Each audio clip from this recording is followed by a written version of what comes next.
안녕하세요. 책 읽는 올리브입니다. 오늘은 두 번째 시간으로 현진건 작가의 단편소설 중에서 비사감과 러브레터를 읽을 텐데요. 먼저 책을 읽기 전에 현진건 작가에 대해 잠시 소개를 하면요. 현진건 작가는 1900년 대구에서 태어나서 16살에 혼인을 한 뒤에 일본 동경의 세이조 중학과 중국 상해 호강대학에서 공부를 하고요.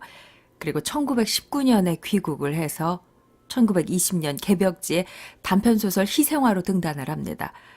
그리고 다음 해인 1921년에 발표한 빈처로 인정을 받기 시작하죠.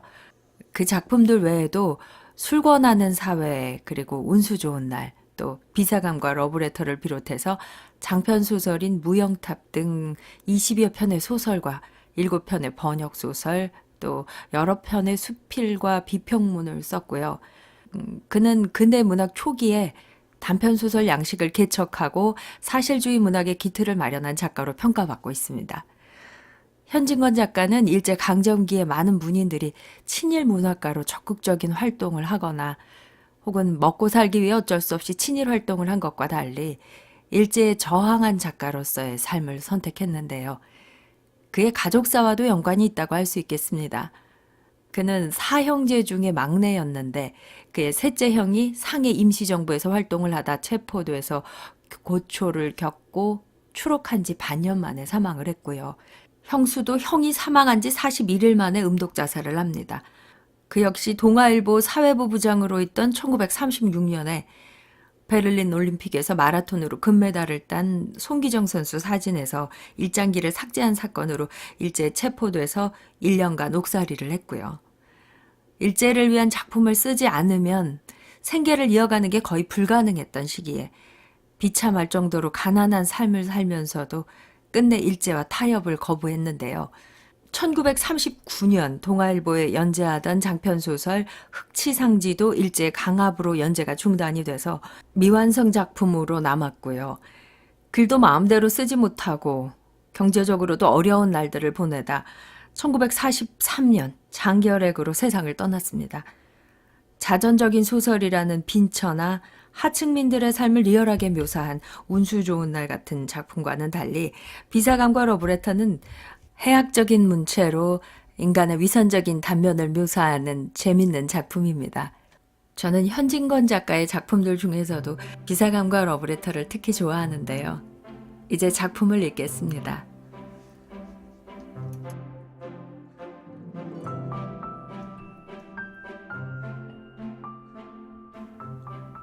비사감과 러브레터, 현진건.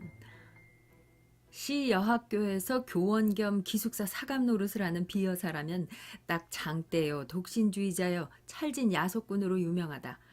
40에 가까운 노처녀인 그는 주근깨 투성이의 얼굴이 처녀다운 맛이란 약에 쓰려도 찾을 수 없을 뿐인가.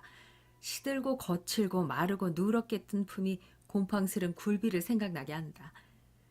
여러 겹 주름이 잡힌 헐렁 벗겨진 이마라든지 숱이 적어서 법대로 쪽지거나 틀어올리지를 못하고 엉성하게 그냥 빗어넘긴 머리꼬리가 뒤통수에 염소 똥만하게 붙은 것이라든지 벌써 늙어가는 자취를 감출 길이 없었다.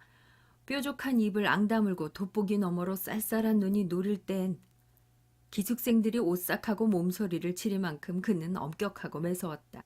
이 비여사가 직업을 하다시피 싫어하고 미워하는 것은 소위 러브레터였다. 여학교 기숙사라면 의뢰의 그런 편지가 많이 오는 것이지만 학교로도 유명하고 또 아름다운 여학생이 많은 탓인지 모르되 하루에도 몇 장씩 죽느니 사느니 하는 사랑 타령이 날아들어왔었다. 기숙생에게 오는 사신을 일일이 검토하는 터이니까 그따위 편지도 물론 비여사의 손에 떨어진다. 달짝지근한 사연을 보는 족족 그는 더할 수 없이 흥분되어서 얼굴이 불그락 푸르락 편지에 든 손이 발발 떨리도록 성을 낸다. 아무 까닭 없이 그런 편지를 받은 학생이야말로 큰 재변이었다. 하악하기가 무섭게 그 학생은 사감실로 불리어간다. 분해서 못 견디겠다는 사람 모양으로 새근새근하며 방안을 왔다 갔다 하던 그는 들어오는 학생을 잡아먹을 듯이 노리면서 한 걸음 두 걸음 코가 맞닿을 만큼 바싹 다가들어서 딱 마주 선다. 웬 영문인지 알지 못하면서도 선생의 기색을 살피고 겁부터 집어먹은 학생은 한동안 어쩔 줄 모르다가 간신히 모기만한 소리로 저를 부르셨어요? 하고 묻는다. 그래, 불렀다. 왜? 팍 무는 듯이 한마디 하고 나서 매우 못마땅한 것처럼 교의를 우당탕탕 당겨서 철썩 주저앉았다가 그저 서 있는 걸 보면 장승이냐? 왜 앉지를 못해? 하고 또 소리를 빽 지르는 법이었다. 스승과 제자는 조그마한 책상 하나를 세에 두고 마주 앉는다. 앉은 뒤에도 네 죄상을 네가 알지 하는 것처럼 아무 말 없이 눈살로 쏘기만 하다가 한참 만에야 그 편지를 끄집어내어 학생의 코앞에 동댕이를 치며 이건 누구한테 오는 거냐? 하고 문초를 시작한다. 앞장에 제 이름이 쓰였는지라 저한테 온 것이야요. 하고 대답 않을 수 없다. 그러면 발신인이 누구인 것을 재쳐 묻는다. 그런 편지의 항용으로 발신인의 성명이 똑똑치 않기 때문에 주저주저 하다가 자세히 알 수 없다고 내대일 양이면 너한테 오는 것을 네가 모른단 말이냐고 불호령을 내린 뒤에 또 사연을 읽어보라 하여 무심한 학생이 나직나직 하나마 꿀 같은 구절을 입술에 올리면 비여사의 역정은 더욱 심해져서 어느 놈의 소위인 것을 기어이 알려한다. 기실 보도 듣도 못한 남성의 한 노릇이요. 자기에게는 아무 죄도 없는 것을 변명하여도 고지 듣지를 않는다.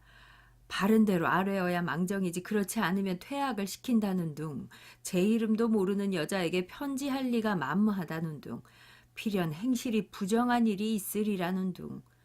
하다못해 어디서 한번 만나기라도 하였을 테니 어찌해서 남자와 접촉을 하게 되었냐는 둥. 자칫 잘못하여 학교에서 주최한 음악회나 바자에서 혹 보았는지 모른다고 졸리다 못해 주워댈 것 같으면 사내에 보는 눈이 어떻느냐, 표정이 어떻느냐, 무슨 말을 건네드냐, 미주알 고주알 캐고 파며 얼르고 볶아서 넉넉히 10년 감수는 시킨다. 2시간이 넘도록 문초를 한 끝에는 사내란 믿지 못할 것, 우리 여성을 잡아먹으려는 마귀인 것, 연애가 자유이니 신성이니 하는 것도 모두 악마가 지어낸 소리인 것을 입에 침이 없이 열에 띄어서 한참 설법을 하다가 닦지도 않은 방바닥에 침대를 쓰기 때문에 방이라 해도 마룻바닥이다. 그대로 무릎을 꿇고 기도를 올린다. 눈에 눈물까지 글썽거리면서 말끝마다 하느님 아버지를 찾아서 악마의 유혹에 떨어지려는 어린 양을 구해달라고 뒤삼고 곰삼는 법이었다.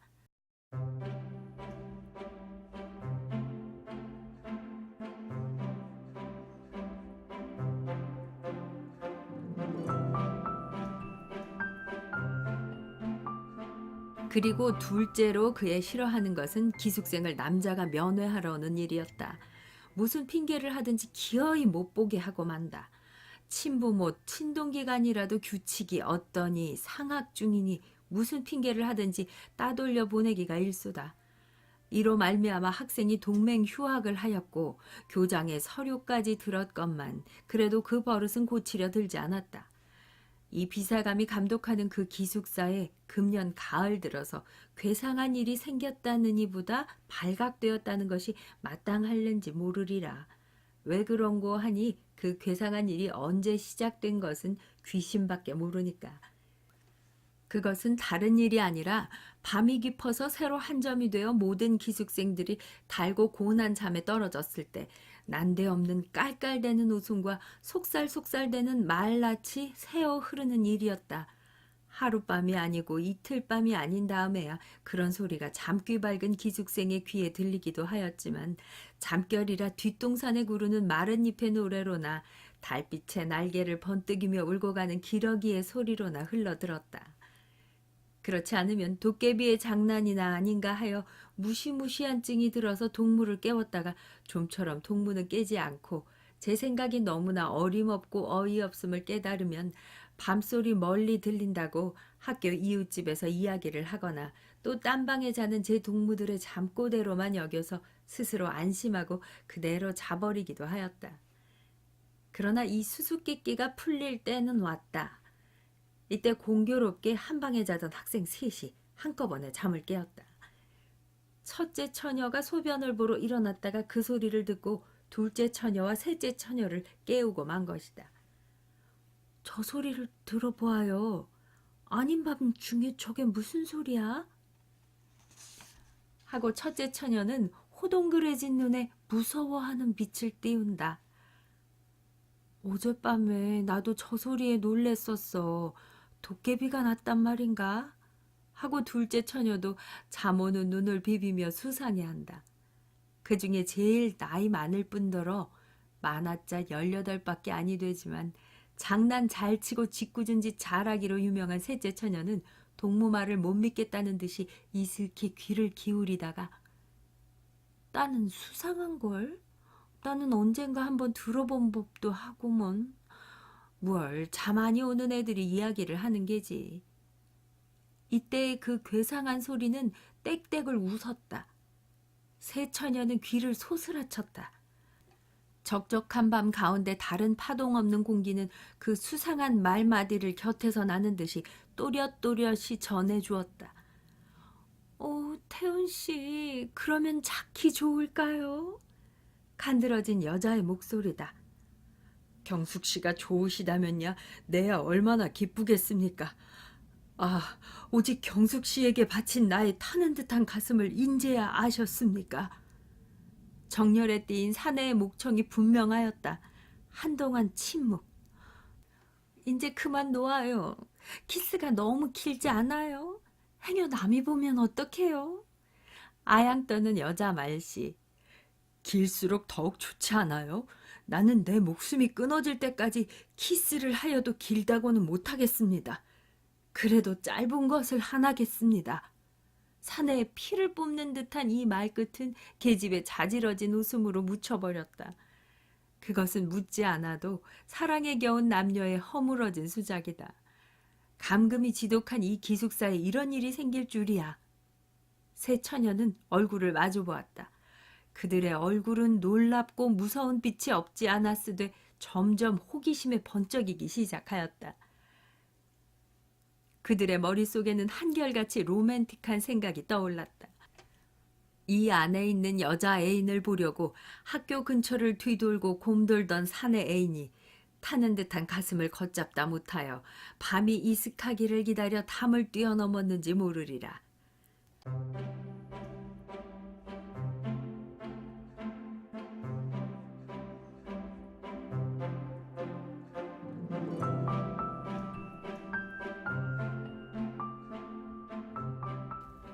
모든 불이 다 꺼지고 오직 밝은 달빛이 은가루처럼 서리인 창문이 소리 없이 열리며 여자 애인이 흰 수건을 흔들어 사내 애인을 부른지도 모르리라.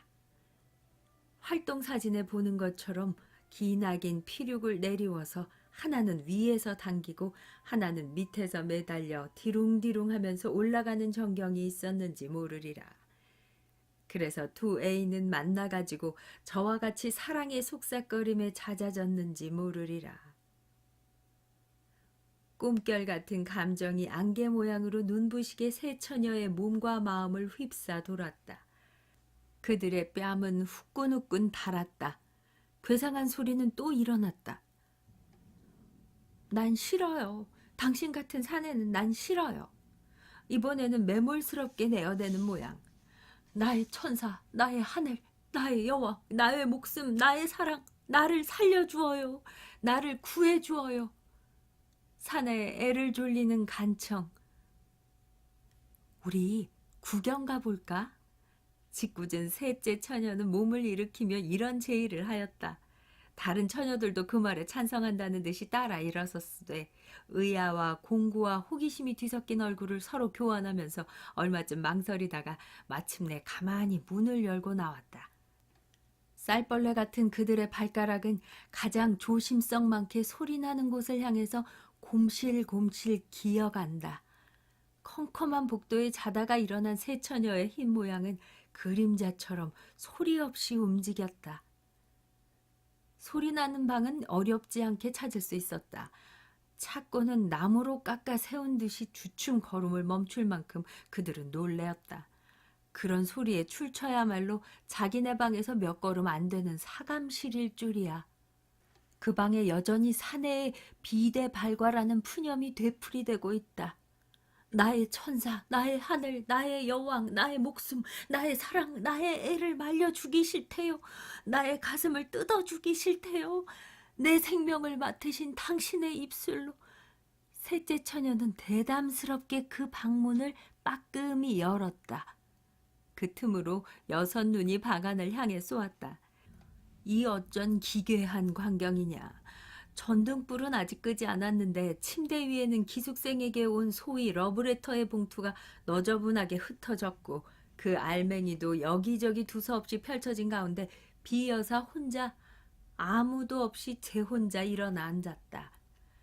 누구를 끌어당길 듯이 두 팔을 벌리고 안경을 벗은 근시 안으로 잔뜩 한 곳을 노리며 그 굴비쪽 같은 얼굴에 말할 수 없이 애원하는 표정을 짓고는 키스를 기다리는 것 같이 입을 쫑긋이 내어민 채 사내의 목청을 내어가면서 악간말을 중얼거린다. 그러다가 그 넋두리가 끝날 겨를도 없이 급작스리 앵돌아서는 신용을 내며 누구를 뿌리치는 듯이 연해 손짓을 하며 이번에는 톡톡 쏘는 계집에 음성을 지어 난 싫어요. 당신 같은 사내는 난 싫어요. 하다가 재물에 자지러지게 웃는다. 그러더니 문득 편지 한 장, 물론 기숙생에게 온 러브레터의 하나를 집어들어 제 얼굴에 문지르며 정 말씀이야요. 나를 그렇게 사랑하셔요. 당신의 목숨같이 나를 사랑하셔요. 이 나를 하고 몸을 추스리는데 그 음성은 분명 울음의 가락을 띄었다. 에그머니, 저게 웬일이냐? 첫째 처녀가 소곤거렸다. 아마 미쳤나 봐. 밤중에 혼자 일어나서 왜 저러고 있을꼬? 둘째 처녀가 맞방망이를 친다. 아이고, 불쌍해. 하고 셋째 처녀는 손으로 고인 때 모르는 눈물을 씻었다.